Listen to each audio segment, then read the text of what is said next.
बिस्मिल्लाहिर्रहमानिर्रहीम। सुनसान सड़क पर मैं तेज़ी रफ्तारी से गाड़ी चला रहा था जब अचानक मुझे ब्रेक लगाना पड़ी। ये ब्रेक बहुत जल्दी में लगी, जिसकी वजह से मेरी गाड़ी हचकोलियाँ खाते हुए रुकी। शायद मैं ना रुकता, मगर जो कुछ मैंने अपने सामने देखा उसने मुझे रुकने पे मजबूर कर दिया। सामने सड़क पर एक कम सी लड़की खड़ी थी, मुकम्मल तौर पर सजी हुई, और हाथ में इसके कोई बोर्ड था।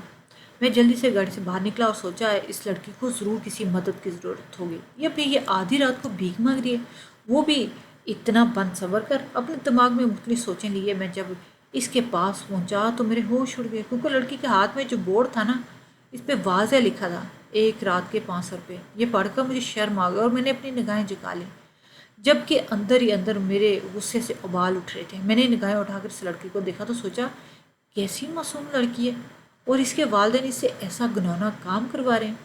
मैं इनको जेल में डालूंगा, जहाँ मैं चाइल्ड लेबर के ख़िलाफ़ अच्छी भली कार्रवाइयाँ करते की जाती थी। इसके वालिदैन पर भी मुकदमा दर्ज होना चाहिए, जो अपनी बेटी के साथ ऐसा सलूक कर रहे हैं। मैंने लड़की को दोबारा देखा तो उसकी आंखों में भी बसी थी, मगर वो कुछ नहीं बोली। मैंने धीरे से कहा, लड़की तुम्हारा नाम क्या है? मगर दूसरी जानब खामोश थी। मैंने 2-3 मरतबा फिर पूछा, लड़की अपना नाम बताओ और कहाँ रहती हो तुम? मगर वो चुप खड़ी रही। अब के मरतबा मुझे गुस्सा आ गया। मैंने ज़रा गरजते लहजे में कहा कि मुझे अपना ठिकाना बताओ, मुझे अपने वालिदैन का पता बताओ, मैं पुलिस वाला हूँ, अगर तुम ना बोले तो मैं तुम्हें जेल में डाल दूंगा। इस बात पर लड़की के होंठ पहले मुस्कुराहट में डले और फिर वो रोने लगी। ऐसी रोई कि मेरा दिल जगड़ा जा रहा था। मैंने इसको बड़ी मुश्किल से चुप करवाया और उठाने के लिए जैसे ही अपना हाथ आगे बढ़ाया तो वो हट कर पीछे हुई, यानी कि वो नहीं चाहती थी कि मैं इसे छूऊं। मैं भी शर्मिंदा सा होकर पीछे हट गया। वही ये बात मेरे जहन में खलबली मचा गई थी, जो लड़की मेरा हाथ नहीं थाम रही थी वो क्यों इस बुराई के काम में लगी है। ये सोचकर इस लड़की के लिए मेरे दिल में हमदर्दी पैदा होगी। ओ सोचे, न जाने इसकी क्या परेशानी थी जो वो ऐसे रात के 2 बजे यहाँ खड़ी थी। खैर, मैंने इसे कहा कि तुम मेरे साथ चलो, ये जगह ख़तरनाक है। इस बात पर उसने नफ़ी में सर हिला दिया। मैंने भी शुक्र का कलमा पड़ा और अपनी गाड़ी की जानब बढ़ गया कि ड्राइविंग सीट पर बैठ गया, जबकि वो बाहर ही खड़ी रही। जैसे मैं ड्राइविंग सीट पर बैठा, वो लड़की बजाय गाड़ी में बैठने के भागती हुई वहाँ से खेतों की जानब बढ़ गई और इनके पीछे गुम हो गई।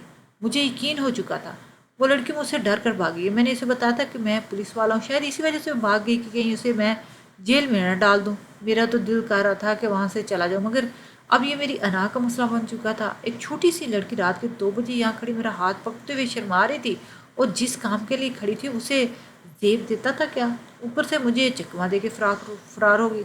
ये सोचकर जहन में आते एक चस्त लगाकर गाड़ी से बाहर निकला और उस जानब से दौड़ लगा दी जहाँ वो लड़की खेतों में गायब हुई। खेत काफ़ी बड़े थे, ऊपर से रात के गुप अंधेरे में ना चाहने के बावजूद भी खुद सही तरीके से इसे देख नहीं पा रहा था। मगर मैंने हिम्मत नहीं हारी और तकरीबन इसे 1.5 घंटे इधर उधर तलाश करता रहा, मगर मेरी तलाश खाली ही निकली और मैं उलझे दिमाग से गाड़ी में भागकर अपने ठिकाने पर पहुंचा, जहाँ पहुंचते पहुंचते मुझे सुबह के 5 बज गए थे। नमाज पढ़ते हुए बाकी सारे कामों के दौरान भी वो लड़की मेरे जहन से एक पल के लिए भी महव नहीं हुई। बुलाकर मैं सोने के लिए लेट गया, क्योंकि मुझे 8 बजे उठकर थाने पहुंचना था और बेहतर था कि 1 घंटा आराम कर लूँ। वैसे भी पूरी रात का जगा हुआ था।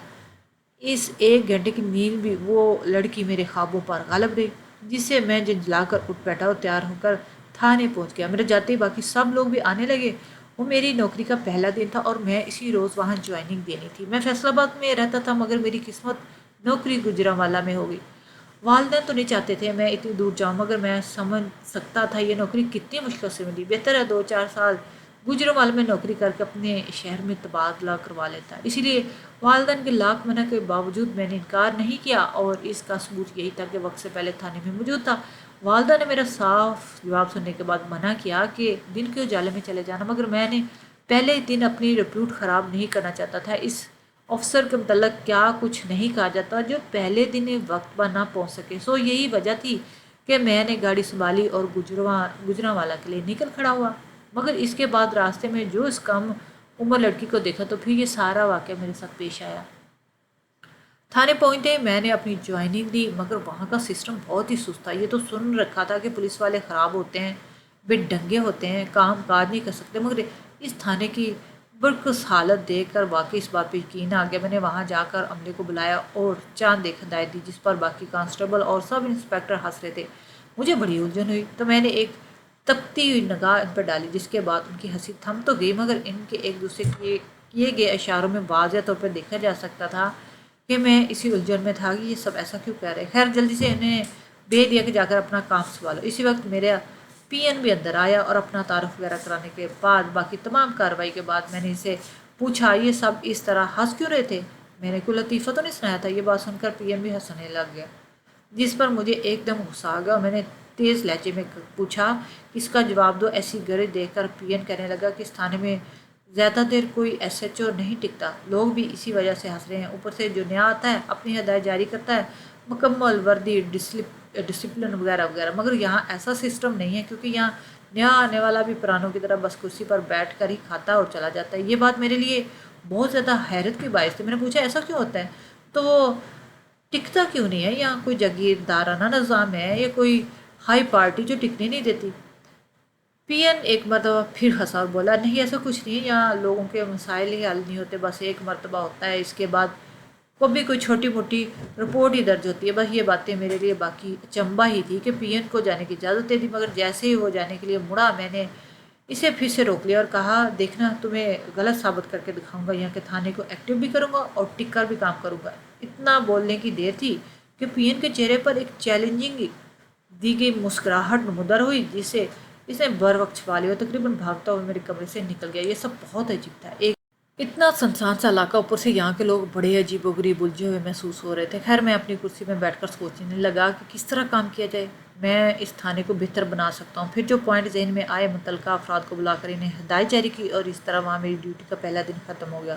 مگر میرا واپس اپنے کوارٹر جانے کا بالکل بھی دل نہیں کر رہا تھا کیونکہ ایک تو وہاں کوئی نہیں تھا جو میرا استقبال کرتا. دوسرا میں کافی بے چین سا تھا. اگر تنہا کوارٹر میں جا کر بیٹھ جاتا تو شاید تنہائی زیادہ محسوس کرتا. واپسی پر میں نے گھر والوں سے بات کی اور گاڑی لے کر اس علاقے کی سیر کو نکل گیا تاکہ یہاں کے راستوں سے تھوڑی بہت شادمت حاصل کر سکوں. مگر ان سب میں دل نہیں لگا اور آدھے گھنٹے کے بعد اپنے کوارٹر میں واپس آیا. نہا کر کھانا کھایا. کھانا برچی دوپہر کو ہی بنا کر چلا گیا اور لمبی تان کے سو گیا. میرا خیال تھا کہ مزید بے چینی رہے گی. ویسے بھی گھر سے دور پہلی ہی مرتبہ نکلا تھا مگر نیند جلدی آ گئی. البتہ حیرت کی بات یہ تھی کہ رات کے 2 بجے میری آنکھ کھلی اور میں خود کو بڑا تازہ دم محسوس کر رہا تھا. اب کرنے کو کچھ نہیں تھا. اچانک میرے دماغ میں آیا کہ کل والی لڑکے کا خیال آیا جیسے وہ مجھے سڑک پر کھڑی دکھائی دی تھی اور میں نے اس کے کام کو نامکمل کیا تھا. ضرور وہ آج رات وہاں سے کھڑی ہی ملے گی. یہ سوچ کر میرے دماغ میں آتے ایک دم سے میرے پورے جسم میں بجلی سی دوڑی اور میں نے فٹافٹ گاڑی سٹارٹ کی. اور اس جگہ کا تو مجھے علم تھا مگر آج میں ذرا تیاری کے ساتھ جانا چاہتا تھا. سو ایک لائٹ بھی ساتھ لے لی.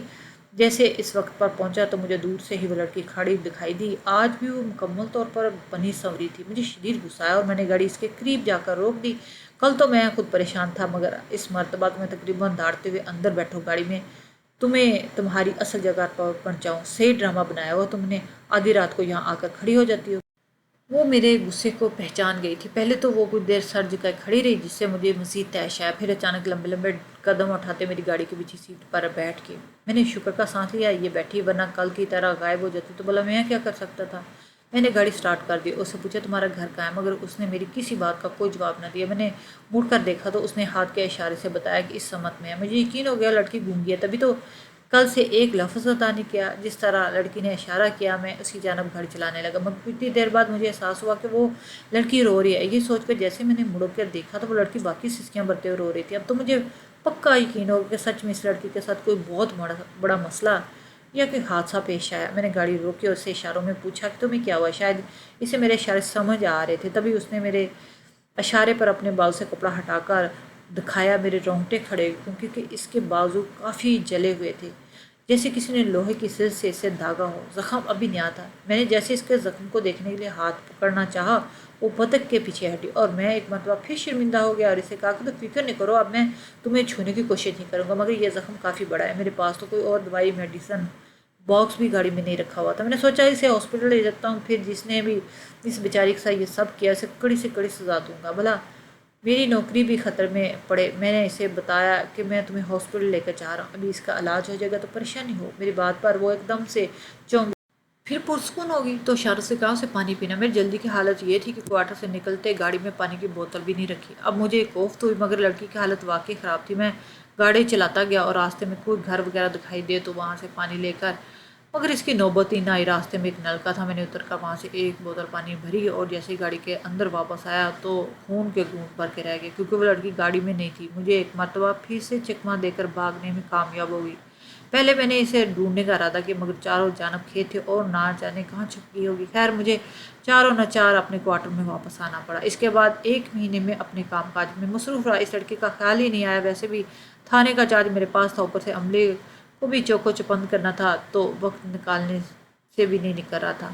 कुछ मसरूफियात टली, जो घर से पैगाम आया कि मेरी बहन रिश्ता एक जगह तय करना है, सो आकर लड़के से मिलो। वो लड़का भी गुजरांवाला क्या था, यही देख कर मेरे वालिदा ने इस रिश्ते को पसंद किया। घर गया तो चट मंगनी पट ब्याह के पेश नज़र 1 हफ्ते के अंदर अंदर मैंने अपनी बहन का निकाह पढ़ा कर रुखसत कर दिया। अब वो भी गुजरांवाला में आ चुकी थी। पीछे वालिदैन भी अकेले थे, तो इन्हें भी बड़ी मुश्किल से इस बात पर राज़ी किया कि मेरे क्वार्टर में आकर रहें, जबकि वो अपना घर हाल में नहीं छोड़ना चाहते थे। लेकिन मेरे बहुत असरार पर मेरे साथ ही रहने लगे। ज़िंदगी जो एकदम से फीकी थी दोबारा से खूबसूरत होगी, क्योंकि अब वापसी पर बर्ची के फीके खानों के बजाय वालदा के हाथ के बने लजीज खाने मिलते हैं। इन्हीं दिनों मुझे एक काम से रात को फिर इसी सड़क पे जाना पड़ा, मगर उस रोज़ वहाँ लड़की नहीं थी। अलबत्ता वो लड़की खड़ी होती, वहाँ पर इसका वही बोर्ड रखा हुआ था जिस पर लिखा हुआ था 1 रात के 500। मैंने गाड़ी रोककर इस बोर्ड को उठाया तो इस पर खून लगा था। साथ ही इस लड़की की टूटी हुई चूड़ियाँ और कुछ जेवर मिला, जिसका साफ मतलब था कि कोई इस लड़की को ज़बरदस्ती उठाकर वहाँ से ले गया, या फिर उसे बुरी तरह पीटने के बाद वहाँ से ले गया। उसकी टूटी हुई पायल गाड़ी में मैंने उठा के रख ली और मुझे इस पर बहुत गुस्सा आ रहा था। कहीं इस लड़की को बचाने की कोशिश करता रहा, वो मुझसे बचकर भागने की कोशिश करती रही। अब उन लोगों को क्या जो इसे ज़बरदस्ती उठाकर अपने साथ ले गए। जो काम मुझे करना था मैंने वो किया, मगर पूरा वक्त वही लड़की मेरे सर पे सवार रही। मैं ये सोचता रहा कि इसे अब कहाँ ढूंढूं। ना इसका पता था और ना कोई ठिकाना, कैसे ढूंढा जाए इसे। अगले रोज़ मैंने सारे काम मुलतवी कर दिया और थाने से 1-2 इंस्पेक्टर को साथ या उसी जगह पे चला गया जहाँ मुझे उस लड़की के खड़े होने का इल्म था। मगर रात की तरह वहाँ कोई चीज़ नहीं थी। गालिबा लड़की के घर वाले ये सब कुछ हटाकर ले गए थे। मेरे साथियों ने मुझसे पूछा तो मैंने इन्हें यही बात की कि रात को यहाँ 2 मशकूक आदमियों को देखा था, बस इन्हीं का सुराग लगाने का सोच रहा था। अगर इन्हें हकीकत बता देता तो इन दोनों में से कोई भी मेरी बात पे यकीन ना करता, क्योंकि एक तो उन्होंने इस लड़की को अपनी आंखों से नहीं देखा था, दूसरा वहाँ से इस लड़की के पाए जाने का कोई सुराग भी मौजूद नहीं था। मैं घर आया तो पता चला मेरी बहन के साथ अच्छी खासी लड़ाई हो चुकी है। वो अपना बैग समेट कर मेरे घर आ चुकी है। ये एक नई परेशानी थी जिससे मुझे निपटना था। मैंने इसके शोर को मिलना चाहा, उस लड़के ने मुझसे मिलने से इनकार कर दिया, कहा बाकी अब फैसला अदालत में होगा। ये सुनकर मुझे इंतहा का गुस्सा आया। एक तो बिला वजह मेरी बहन को घर से निकाल दिया, ऊपर से धमकियाँ दे रहा है। इस दिन तो पहली मरतबा मैंने अपने असूल तोड़े और घर में किसी को बताए बगैर मैंने 1-2 मुकदमे की फ़ाइल तैयार की और सीधा बहन के शोर के घर जाकर उसे हिरासत में ले लिया। मुझे ये उम्मीद बिल्कुल नहीं थी कि मैं ऐसा कर सकता हूँ, मगर ये सब देखकर वो ठुस लहजे में कहने लगा, अब तुम्हारी बहन को तलाक देकर ही रहूँगा। दुनिया की कोई ताकत मुझे नहीं रोक सकती। ये बात सुनकर मेरा भी गुस्सा मजीद बढ़ गया। मैंने भी उसे उधर थाने में ही बंद कर दिया। मगर उसे बंद करने की देर थी, गोया मेरे घर में एक तूफान ही उठ चुका। मेरी बहन उम्मीद से थी, ये देखते ही मैं अपने बहनोई को थाने में डालने के बाद ही पता चला, लेकिन इनकी लड़ाई हो चुकी थी। अब मेरी अना भी बढ़ चुकी थी। मेरी बहन अमीर से थी। मुझे जब ये खबर मिली तो अगले ही रोज़ वो बहन हॉस्पिटल में अपना चेकअप कराने की, मगर वापसी पर पता चला किसी ने हॉस्पिटल में मेरी बहन को धक्का दिया और धक्का इसके आने वाले बच्चे के लिए जानलेवा साबित हुआ। यहाँ ये खबर शॉकिंग थी, वहाँ दूसरी जगह मुझे थाने से इत्तला मिली। मेरा बहनोई सुबह थाने से भाग गया। अब मुझे यकीन हो गया था कि मेरे बहनोई ने अपनी औलाद की जान लिया। गुस्से से मेरा पूरा जिस्म कांप रहा था। मैंने अपने बहनोई के घर की तलाश ली तो मुझे वहाँ से कुछ टूटी हुई चूड़ियाँ मिली, जो चूड़ियाँ बिल्कुल वैसी थी जो मैंने उस रात वहाँ लड़की की चूड़ियाँ टूटी हुई देखी थी। अब तो मुझे यकीन हो गया कि मेरे बहनोई किसी गलत काम में मुलव्वस है और इस लड़की का पता भी इसी से ही पता चल सकता है। तभी तो मेरी मैंने शादी के 6 महीने के बाद ही अपना घर छोड़ दिया। बाकी पूरा घर मैंने छानने के बाद मुझे कोई सुराख दूसरा नहीं मिला। ऊपर से बहनोई भी नहीं मिल रहा था। मैं वापस आ गया। बहन से पूछने का सोचा कि खुलकर बात करनी चाहिए, मगर वो बेहोश थी। मैंने सब्र के घूंट भरे और अपनी बहन के होश में आने का इंतजार किया, लेकिन वो 2 दिन से बेहोश ही रही। इस दौरान मेरे कारिंदा ने मेरे बहनोई, जिसका नाम राजा था, उसे हिरासत में ले लिया। मैं इसके पास गया और पूछा लड़की कहाँ है। मेरी बात पर वो हैरानगी से बोला, तुम्हारी बहन तुम्हें नहीं पता।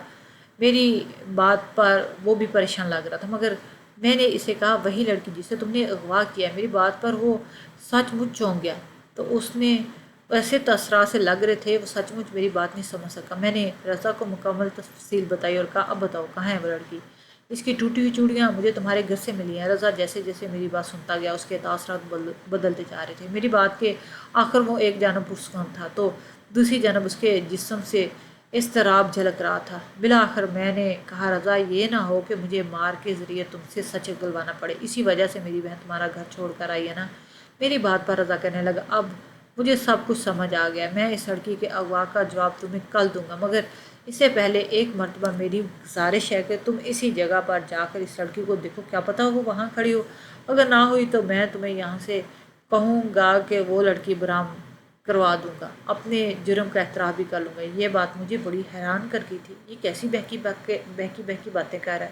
خیر نہ چاہتے ہوئے بھی میں رات تک وہاں انتظار کرتا رہا، مگر اسی شام میرے والد کو دل کا دورہ پڑا اور انہیں بھی ہاسپٹل لے جانا پڑا، سو ایک رات میں اس لڑکی کا پیچھا کرنے کے باز ہی رہا، جبکہ ہاسپٹل میں 12 بجے میرا دل چاہا کہ رضا کی بات کو غلط ثابت کروں، اور اگر وہ لڑکی مجھے وہاں نہیں ملی تو کسی بھی طرح اسے اعتراف جرم کروا سکوں، مگر والد کی حالت بہت نازک تھی، البتہ صبح تک ان کی حالت سنبھل گئی۔ اگلے روز تھانے گیا تو اپنی ٹیبل کے دراز میں مجھے اسی لڑکی کی فائل ملی، جسے ہاتھ میں تھام کر میں اس کے متعلق سوچنے لگا۔ عین اسی وقت میرے کمرے میں پین داخل ہوا اور اس فائل کو دیکھ کر ٹھٹک کے رہ گیا۔ میں بھی گھبرا گیا کہ اگلا یہ سوچے نہ جانے کس لڑکی کی فائل اٹھائے پھرتا ہے یہ۔ میں نے ہڑبڑا کر اسے بتانا چاہا، مگر وہ مجھے رکا کہنے لگا نہیں سر، آپ وضاحت مت دیں، میں نے آپ سے کوئی سوال نہیں کیا۔ میں نے اس کو رکنے کے باوجود پورا قصہ سنا دیا، جس پر وہ کہنے لگا سر بہتر ہے کہ آپ اس معاملے میں مت پڑیں۔ میں نے کہا کیوں نہ پڑھوں، جب میرے علاقے میں ایسی عمل ہو رہے ہیں کسی کو تو روکنا پڑے گا نا۔ میری بات پر پین کچھ کہتا رک گیا اور بولا سر جیسے آپ کو ٹھیک لگے، میرا کام روکنا تھا، لیکن جب تجربہ لینا چاہتے ہیں تو خیر آپ کے لیے میری جانب سے نیک تمنا ہے۔ پی این کی باتوں نے مجھے الجھا دیا تھا، اور اب تو وہ لڑکی میرے لیے ایک مہمہ بن چکی تھی جسے میں ہر حال میں حل کرنا چاہتا تھا۔ جب دوپہر کو تھانے سے نکلا تو سارا عملہ مجھے عجیب نظروں سے دیکھ رہا تھا، گویا وہ مجھے کچھ کہنا چاہتے تھے مگر کچھ کہہ نہیں پا رہے تھے، ان کے اندر بھی بڑی الجھن تھی اور کچھ پریشان لگ رہے تھے۔ میں نے رضا کو دیکھا تو وہ بھی پریشان تھا۔ بالآخر میں نے سب کچھ نظر انداز کیا اور وہاں سے ہاسپٹل چلا آیا۔ رات تک وہیں پر آج جیسے ہی 2 بجے میں 15 منٹ باقی تھے، میں اسی جگہ پر چلا گیا جہاں وہ لڑکی کھڑی ہوتی تھی، اور حیرانگی کی یہ بات تھی کہ وہ لڑکی آج وہاں بالکل صحیح سلامت کھڑی تھی۔ میں نے گاڑی اس کے قریب لے جا کر روک دی تو میری حیرت کی انتہائی نہ رہی جب وہ لڑکی میرے کچھ بولنے سے پہلے چلتی ہوئی آ کر گاڑی کے پیچھے سیٹ پہ بیٹھ گئی۔ میں نے حیرانگی سے گاڑی چلانا شروع کر دی۔ یہ لڑکی کچھ نہیں بولتی، اس لیے چپ چاپ اسے اپنے گھر لے آیا کہ میری والدہ خود ہی اسے پوچھ لے گی اور اس کا خیال رکھے گی، لیکن میں جیسے گاڑی کو کوارٹر کے اندر لے کر گیا تو چوکیدار کو کہا اس لڑکی کو اندر لے جاؤ۔ چوکیدار نے جب پیچھے کا دروازہ کھولا تو حیرانگی سے کہنے لگا اندر کوئی نہیں ہے۔ میں ٹھٹک کے واپس مڑا اور گاڑی کے اندر دیکھا تو وہاں وہ لڑکی موجود تھی جسے چوکیدار جٹلا رہا تھا۔ میں نے چوکیدار سے کہا غور سے دیکھو یہی بیٹھی ہے، ساتھ ہی لڑکی کو باہر آنے کا کہا تو بڑے آرام سے اتر کر باہر آنے لگی، مگر چوکیدار کو ابھی بھی دکھائی نہیں دے رہی تھی۔ جہاں اس کی حالت پتلی تھی وہاں اب میں بھی پریشان ہو چکا تھا، اوپر سے عجیب سا ڈر بھی لگ رہا تھا۔ چوکیدار کانپتے ہوئے کہنے لگا آپ کے پاس یہ لڑکی کا کچھ ہے؟ پہلے تو مجھے سمجھ نہیں آئی، لیکن چوکیدار کی حالت مجھے سمجھانے کے لیے کافی تھی۔ میں نے جلدی سے جیب سے وہ فائل نکالی تو چوکیدار نے کہا یہ اس لڑکی کو واپس کر دیں اور اس سے کہیں واپس چلی جائے۔ میں نے یہی کیا اور وہ فائل اس لڑکی کے ہاتھ پر رکھتے ہوئے کہا دیکھو تم جو بھی ہو واپس چلی جاؤ۔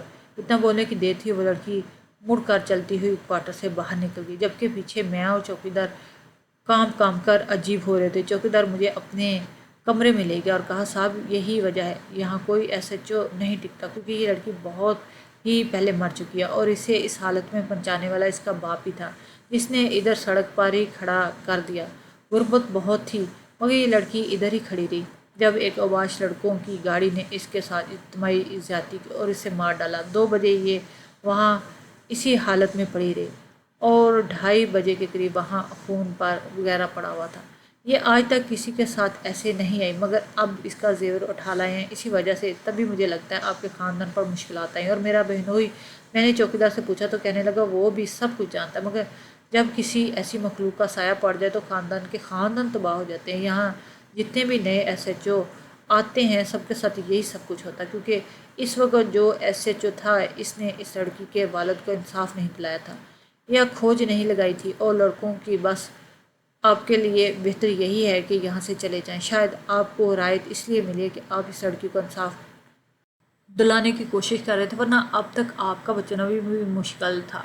ये सब बातें सुनकर मेरी हालत अजीब हो गई और समझ गया कि हमारे घर में सब कुछ इस लड़की का धरा किया है, वरना हंसते बसते घराने को तबाह होने में सिर्फ इतने कम दिन लगेंगे नामुमकिन था। मगर अंदर डर भी था कि कहीं मैंने वापस आने के बजाय इस लड़की का केस दोबारा से खोला और 1 साल की कड़ी मेहनत के बाद उन लड़कों को ढूंढने में कामयाब हो गया। फिर इसका केस अदालत में अपने तौर पर लड़ा। इंसाफ तो उस लड़की को नहीं मिला, मगर मैंने अपनी पूरी कोशिश की और इसके बाद आज तक वो लड़की दोबारा कभी मुझे दिखाई नहीं दी। मगर कहा जाता है कि अक्सर गांव वालों को इसके चीखने की आवाज़ें अभी भी सुनाई देती हैं।